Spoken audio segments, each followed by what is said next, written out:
คนคลิปนี้ก็สิมาอัปเดตเครื่องอีกเนาะเครื่องก็ลงใหม่เพิ่มแต่เมื่อวานเนาะแต่ว่าบ่ได้ถ่ายคลิปเนี่ยมื้อนี้สิมาแนะนำเนาะว่ามีตัวใดมาใหม่แน่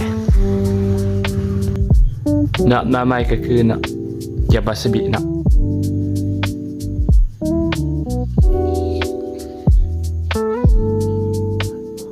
ต่อมากา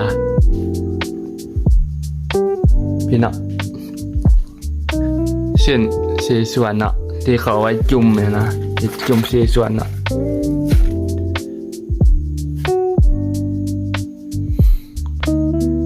แล้วก็ขนมเนาะขนมนี่ลงใหม่เนาะลงมานี่เลย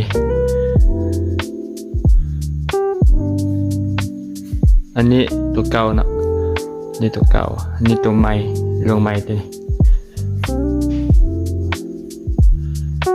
แล้วก็นี่เลยเนาะมีมะเขือเนาะมะเขือหัวกระเทียมหอมบัวแดงก็มีเลยเด้อเดี๋ยวจะพาเลาะหาอีกทีหนึ่งเนาะ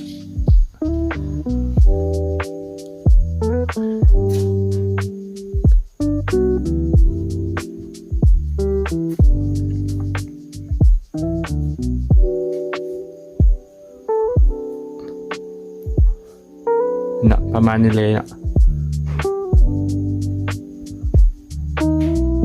เอาไปว่าอาเซพาไปเป็นในตู้แช่เนาะว่ามีเครื่องลงใหม่เพิ่มเนาะ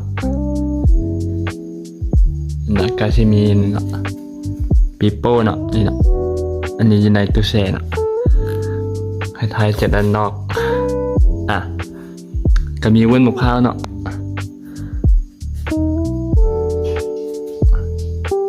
แล้วก็ดิโดมาเพิ่มอีก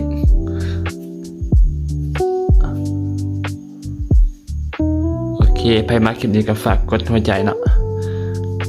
กดติดตามกดคอมเมนต์ให้ในเด้อแล้วก็น้ำดื่มเนาะมาใหม่เนาะเรมบอกเนี่ยนี่เนาะน้ำดื่มปทุมมาเนาะ